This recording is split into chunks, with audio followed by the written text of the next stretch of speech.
جی اس حوالے سے گزارش یہ ہے کہ آپ تمام احباب اولن تو جیسے ہے کہ سلیم بھائی نے بیچ میں بول کے مفتی صاحب کی بات کی ٹوکی اور ان کا انداز بھی درست نہیں تھا. ہم دعوت اسلامی والے ہیں تو ہمارا اس طرح کا انداز نہیں ہے کہ ہم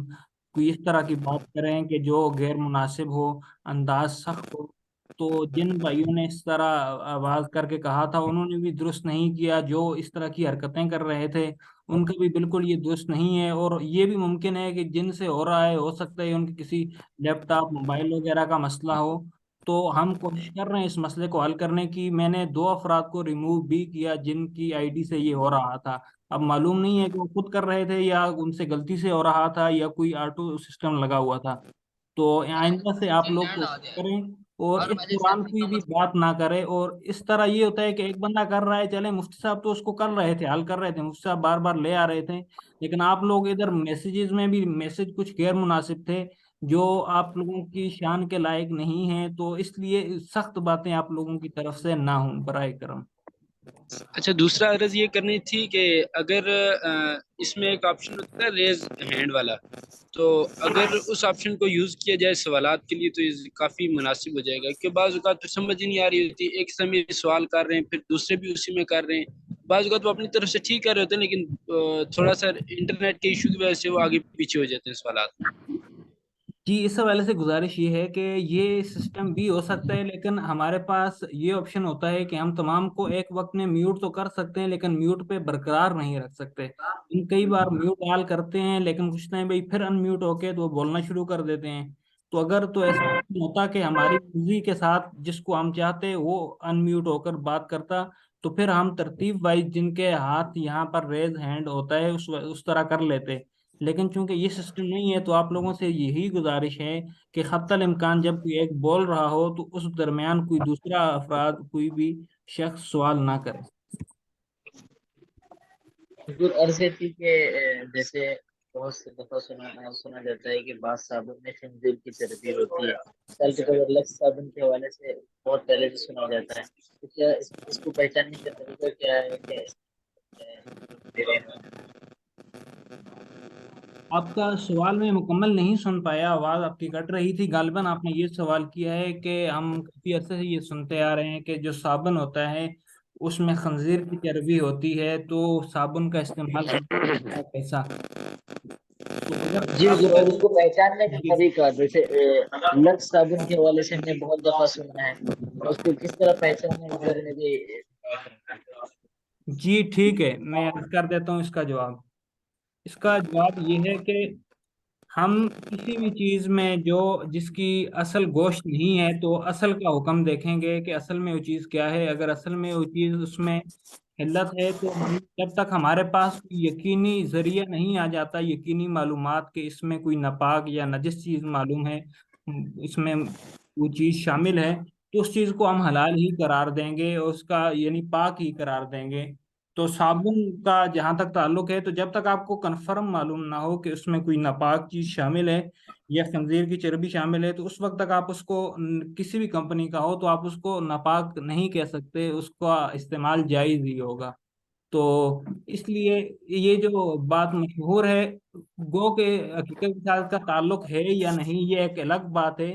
تو صابن کا استعمال جب تک آپ کو یقینی معلوم نہیں ہے تو جائز ہی رہے گا.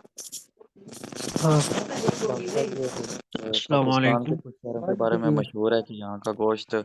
مطلب مردار کا ہوتا ہے، تو اس کے بارے میں کیا حکم ہے، وہاں سے کھایا جائے کہاں نہ کا کھایا یہ جائے؟ آپ پوچھ رہے ہیں؟ آواز آپ کی کٹ رہی ہے گوشت کے حوالے سے. سر یہ پوچھنا تھا کہ کچھ شہر ایسے ہیں نا جہاں کے گوشت کے بارے میں یہ مشہور ہے کہ یہاں پہ مردار کا گوشت کھلایا جاتا ہے، تو وہاں پہ اگر کبھی کھانا پڑے تو پھر پتہ نہیں ہوتا کیا کریں پھر وہاں پہ کھانا پڑے تو.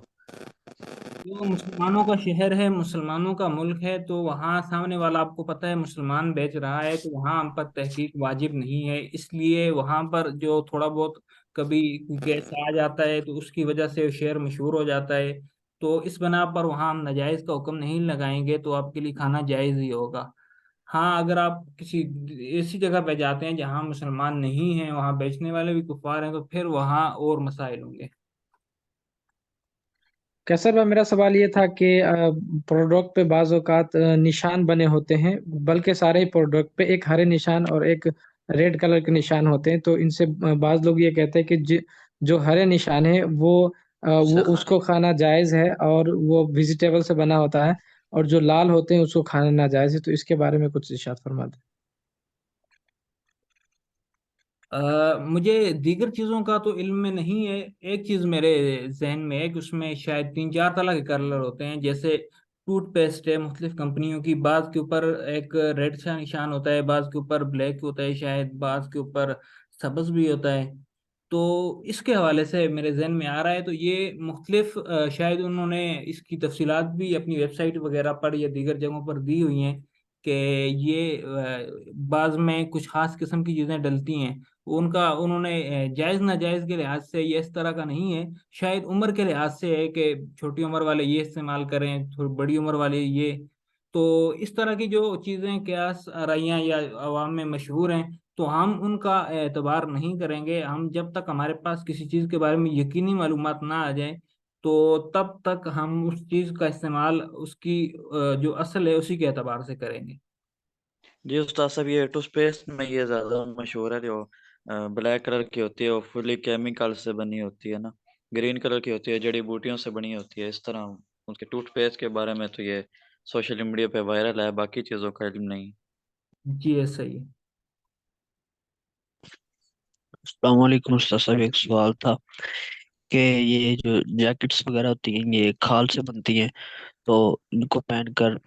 نماز بھی پڑھتے ہیں، تو کیا یہ پہن کر نماز پڑھنا جائز ہے؟ جی اس حوالے سے ان میں چونکہ حکم یہی ہے کہ جب کھال کو پاک کر لیا جائے، اس کی دباغت کر لی جائے تو وہ پاک ہو جاتی ہے، اور پھر اس کا بیرونی استعمال جائز ہی ہوتا ہے. تو یہ بیرونی استعمال ہی ہے، اور دباغت شدہ چیز اپنا کھالوں سے یہ بنتی ہیں، تو اس لیے یہ جائز ہے ان کا پہننا.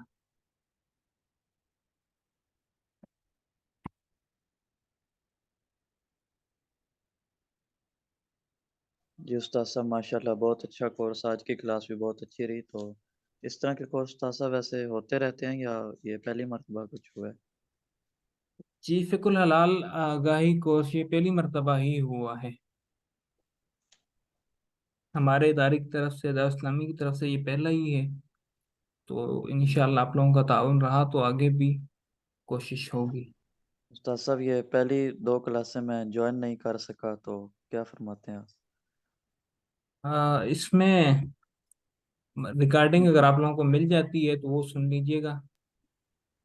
یہ اس کا جو پہلا لیکچر تھا وہ یوٹیوب سے مل گیا تھا، دوسرا نہیں ملا، تو اس کا ادھر سے کیا ریموو کر دیا گیا؟ ہم انشاءاللہ آپ کو کوشش کریں گے، یوٹیوب لنک بھی ممکن ہوا تو دے دیں گے، اور اس کے ساتھ ریکارڈنگ بھی ممکن ہوا جب ہمارا وہ طے ہو جاتا ہے تو پھر ہم انشاءاللہ دے دیں گے. لیکن آپ لوگ اپنا لائیو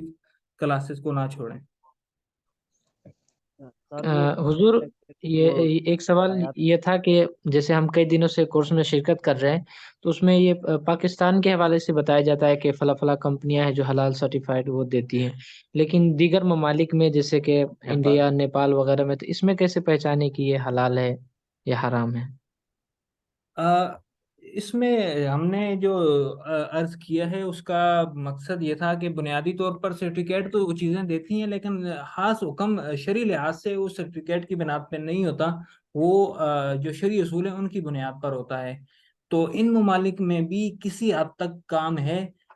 کچھ ہند میں شاید تھوڑا کم ہے، اور دیگر ممالک میں بھی یہ سرٹیفکیشن باڈیز ہیں، اور کئی ممالک میں اس میں زیادہ کام ہے، اور وہاں پر اس میں زیادہ باڈیز بھی ہیں جو یہ سب کچھ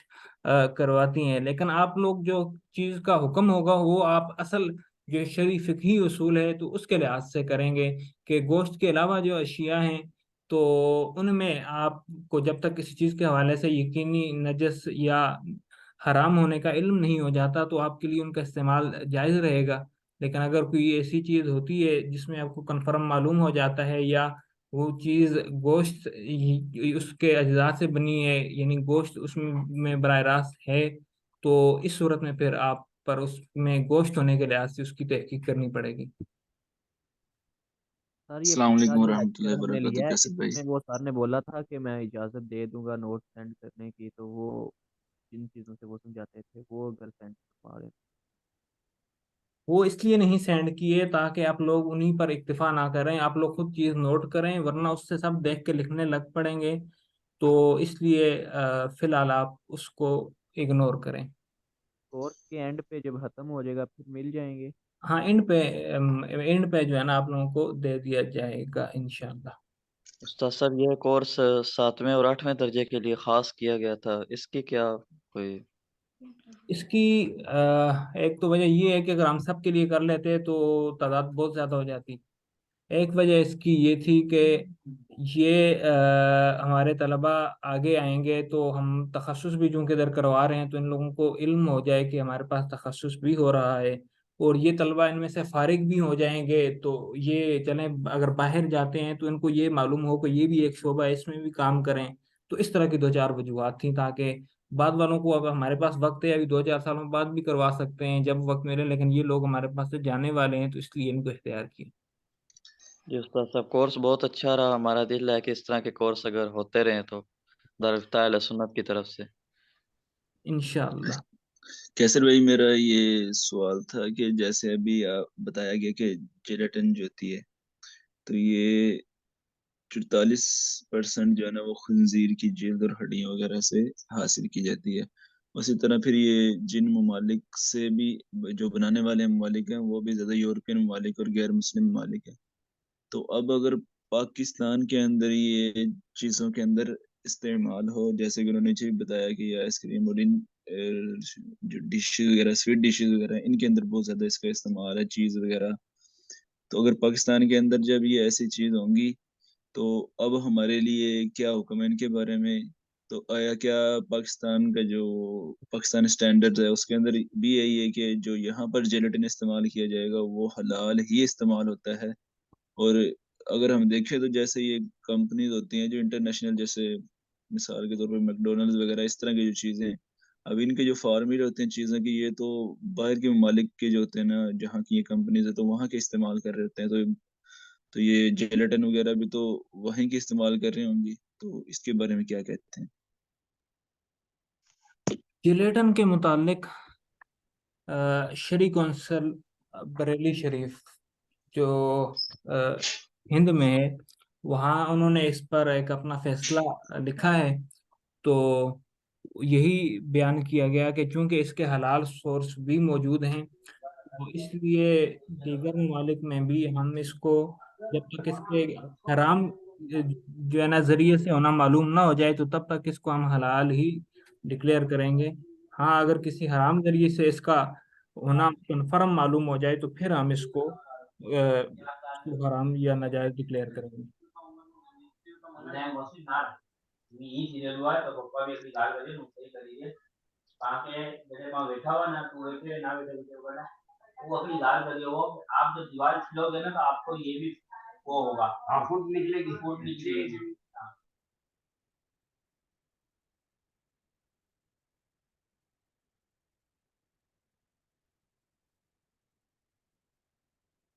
جی مزید کسی کا کوئی سوال ہو تو کر سکتا ہے۔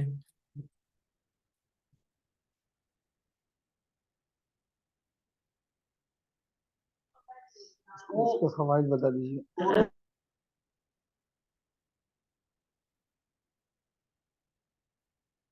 استاد صاحب یہ سوشل میڈیا پہ دیکھا تھا گوشت کے بارے میں کہ اس کو حلال اور حرام چیک کرنے کا طریقہ انہوں نے بتایا تھا کہ اس کو جلایا جائے، اگر وہ سکڑ جائے تو حلال ہو، اگر وہ پھیل جائے تو حرام ہوگا، اس کے بارے میں کیا فرماتے ہیں؟ نہیں یہ شرعی معیار نہیں ہے گوشت کی حلت و حرمت معلوم کرنے کا، تو اس لیے اس کا اعتبار نہیں کریں گے۔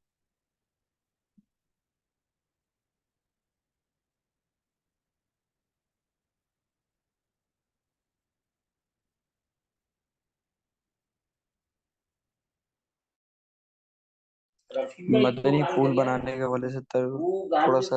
گائیڈ کر دیجیے۔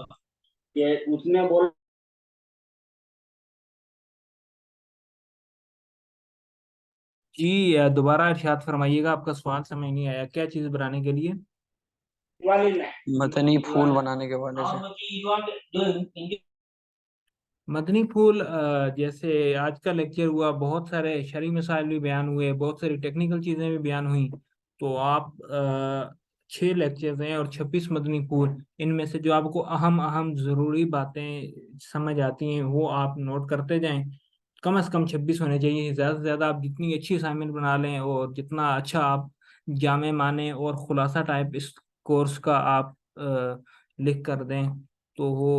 بہتر مدینہ مدینہ ہو جائے گا. تو یہ ہر مطلب ہر لیکچر جو ہو رہا ہے ان میں سے یہ مطلب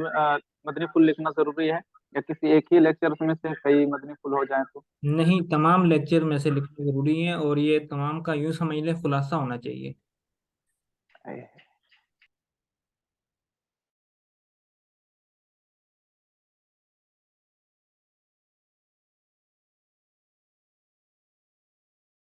یہ کورس استاد صاحب کس جگہ سے ویسے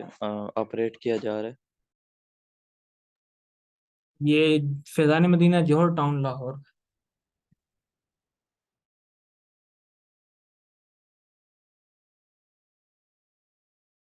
اس میں کیا ضرورت ہے حضور کرنے کی؟ ارے یار یہ تو کھلا ہوا. چلیے جلدی مائک بند کر دیا انہوں نے. نہیں ہے مائک. میں نے یہ پوچھنا تھا کہ جو فوڈ کے حوالے سے جو کام کیا دعوت اسلامی نے، یہ پنجاب کے اندر اس وجہ سے شروع کیا ہے کہ ابتدا ہی سے جو فوڈ کے حوالے سے جو کام ہوا تھا شرعی طور پر وہ KP کے اور پنجاب میں شروع ہوا تھا. ابھی حالیہ 1-2 سال پہلے جا کر یہ سندھ کے اندر بھی ابھی اس کی کہتے ہیں انڈسٹریاں اور ادارے قائم ہوئے ہیں. اس وجہ سے کیا؟ نہیں، ایسی کوئی وجہ میرے علم میں نہیں ہے. لاہور سے شروع ہوا، کچھ اس کے اسباب ہیں. 2-3 سال پہلے سے تھوڑا تھوڑا اس پہ ورک ہو رہا تھا. ہمارے کچھ احباب اس فیلڈ میں، اس سے متعلقہ ایک فیلڈ میں تھے، اور کچھ لوگ دعوت اسلامی میں تھے جن کی طرف سے ڈیمانڈ اور مطالبہ تھا کہ اس شعبے پر بھی کام کیا جائے. تو پھر ان لوگوں نے آہستہ آہستہ شروع کیا، تو اس سال باقاعدہ پھر اس شعبے کا آغاز کر دیا، اور فی الوقت یہاں لاہور سے ہی وہ افراد موجود تھے تو لاہور سے ہی اس کا آغاز کیا گیا. تو آئندہ انشاءاللہ کام جو بڑھے گا تو کوشش ہوگی کہ اس کو دیگر جگہوں پہ بھی پھیلایا جائے.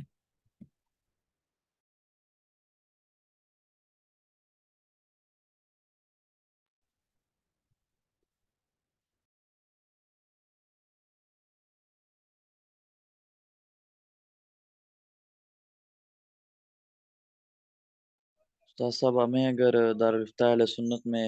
جاب کرنی ہو تو ہمیں شروع سے اپنا کیسا ذہن رکھنا چاہیے؟ کیا مطالعہ کس حساب سے کرنا چاہیے، اور آگے باقی معاملات کیسے رکھنے چاہیے ہمیں؟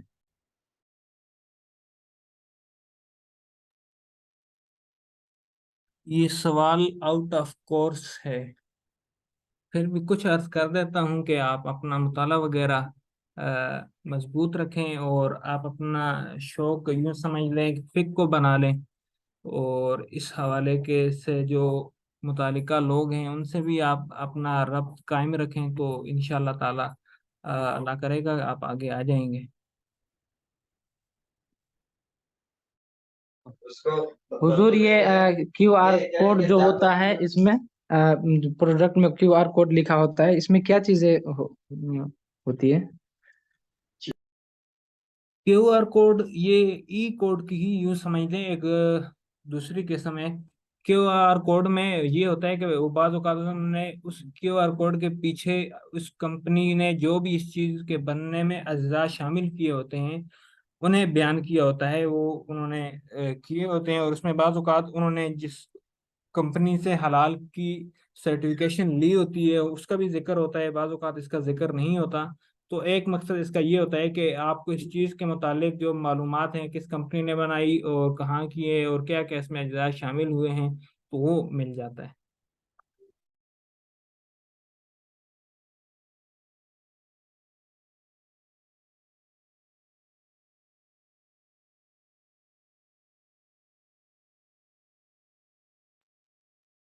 تو سب اس میں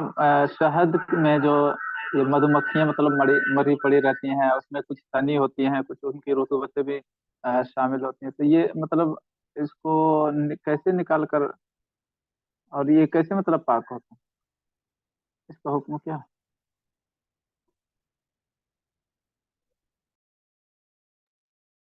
جی کیا فرمایا آپ نے؟